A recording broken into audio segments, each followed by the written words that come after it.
সেদিন দেখিয়েছিলাম বন্ধুরা যে তোমাদের দাদাভাই কীভাবে এই মাছের খাবারটা তৈরি করা হয়, তা আজকে সেগুলো মিলাচ্ছে, মিলিয়ে দেখো কিভাবে খাবার মানে পুকুরে দেবে সেটাই তোমাদের সঙ্গে তুলে ধরছি। দেখো, সামনে নিয়ে আসো। এই যে গোবর দিচ্ছি, এর মধ্যে গোবর আছে, ইউরিয়া আছে, সুপার ফসফেট আছে, মখোল আছে, এফসিআই আছে, আর আছে এখানে সর্ষের খোল। এইগুলো মিলে একসঙ্গে পুকুরে দিতে হয়। এবার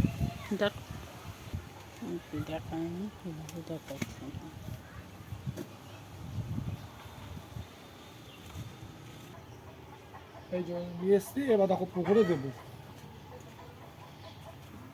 ছেদে ছেদে ছেদে এই ঢেলে দিয়ে দিলাম পুকুরে।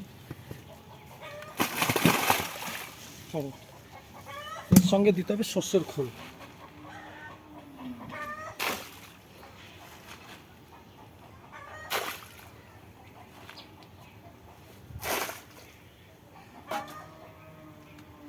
সর্ষের খোল দিয়ে দিলাম এটার মধ্যে। আর এইভাবে মাছের খাবার আমরা তৈরি করি বাড়িতে, পুরো জৈব সার হিসাব করে তৈরি করি। যা গরম পড়েছে কথা বলতে পারছি না। এবার তৈরি করলাম, তৈরি করে দিচ্ছি। ঠিক 1 মাস খাওয়াবো, 1 মাস পর পুকুরে জাল দেবো। এখন বাজার ভালো না, যার জন্য মাছের দামটা কম আছে। সামনে ইলেকশন চলছে তো এই কারণে। তো যখন আবার জাল দেবো তখন তোমাদের সামনে আবার ভিডিও তুলে ধরবো।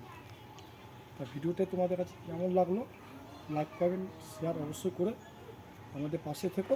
এবার বাকি খাওয়াটা অন্য পুকুরে নিয়ে যাবো দিতে। তা বন্ধুরা তোমরা শুনতে পেলে কিভাবে খাবারটা দিয়েছে, আর দেখিয়েও দিলাম। তাই যাই হোক বন্ধুরা, তোমাদের কাছে কীরকম লাগলো আমাদের এই ভিডিওটা অবশ্যই কমেন্ট করে জানাবে।